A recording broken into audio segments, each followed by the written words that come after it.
Saudara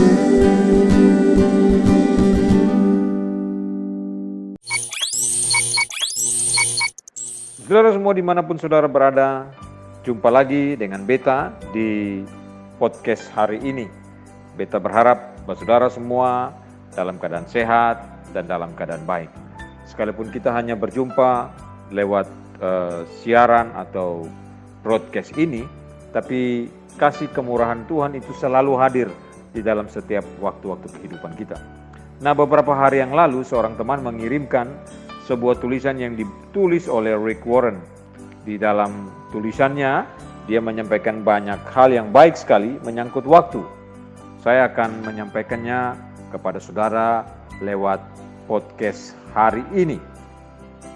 Nah, saudara yang terkasih dimanapun saudara berada, waktu adalah komoditas yang paling berharga. Anda dan saya hanya memiliki jumlah waktu yang terbatas. Diperkirakan bahwa rata-rata manusia hidup selama 72 tahun atau 26.000 hari.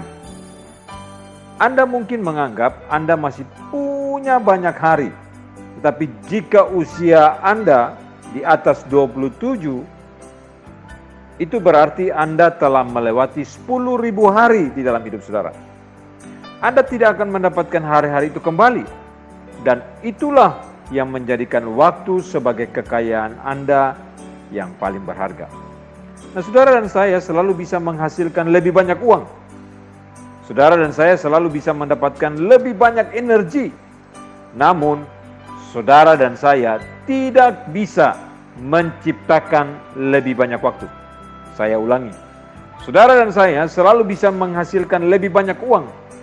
Saudara dan saya selalu bisa mendapatkan lebih banyak energi. Namun, saudara dan saya tidak bisa menciptakan lebih banyak waktu. Saudara dan saya memiliki jumlah hari tertentu dalam hidup. Tidak kurang dan tidak lebih. Selalu yang pas begitu. Ketika saudara dan saya menggunakannya, maka waktu itu akan lenyap. Manajemen hidup merupakan manajemen waktu. Maka bila saudara dan saya belajar mengatur waktu kita, maka saudara dan saya juga belajar mengatur hidup kita. Perhatikan apa yang dikatakan dalam Efesus pasal 5 ayat 15 dan 16. Karena itu perhatikanlah dengan saksama bagaimana kamu hidup. Janganlah seperti orang bebal, tetapi seperti orang arif. Dan pergunakanlah waktu yang ada, karena hari-hari ini adalah jahat. Nah, saudara, kebalikan dari berhati-hati ialah ceroboh. Alkitab mengajarkan kepada kita untuk tidak ceroboh dengan hidup kita. Berhati-hatilah, itu berarti saudara dan saya harus merencanakan dan mempertimbangkan bagaimana saudara dan saya akan menghabiskan waktu kita. Saya suka menyebut ini menjadi seseorang yang digerakkan oleh tujuan. Apakah saudara dan saya tahu bagaimana rasanya ceroboh dengan waktu? Rata-rata orang menghabiskan 3 jam dalam 15 menit dengan ponsel mereka setiap hari. Dan orang Amerika menghabiskan lebih dari 5 jam sehari dengan ponsel mereka. Dan memeriksanya rata-rata 58 kali sehari.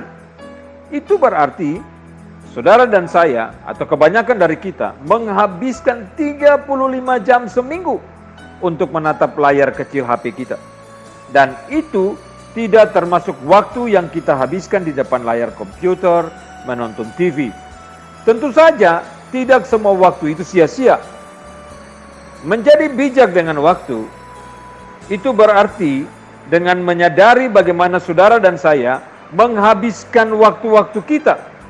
Dan apakah saudara dan saya menghabiskannya untuk hal-hal yang benar-benar penting.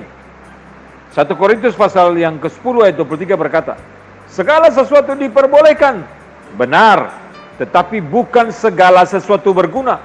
Segala sesuatu diperbolehkan, benar, tetapi bukan segala sesuatu membangun. Bukan dosa apabila saudara dan saya menghabiskan waktu 5 jam untuk menonton video kucing atau video-video yang lain yang lucu di YouTube. Tapi itu mungkin bukan penggunaan waktu yang paling baik. Beberapa hal belum tentu salah jika dilakukan, tetapi hanya saja itu tidak perlu dilakukan. Hal itu mungkin tidak salah, tetapi apakah itu layak mengorbankan waktu hidup saudara dan saya yang berharga itu? Saudaraku, bagaimana kita mengatur waktu kita? Bagaimana kita menghabiskan waktu kita? Bagaimana kita memanage hidup kita? Itu berarti kita harus memanage waktu-waktu hidup kita dengan baik. Berhati-hatilah saudaraku dengan hari-hari hidup kita. Apakah saudara dan saya punya waktu yang bisa kita manage dengan baik? Ingat, waktu hidup kita terbatas. Kita tidak punya banyak waktu dan kita tidak bisa menghasilkan waktu. Tuhan tolong kita untuk bisa memanage hidup kita, mengatur waktu hidup kita dengan takut akan Tuhan, dengan bijaksana di hadapan Tuhan. Terpujilah Tuhan dari kekal sampai kekal.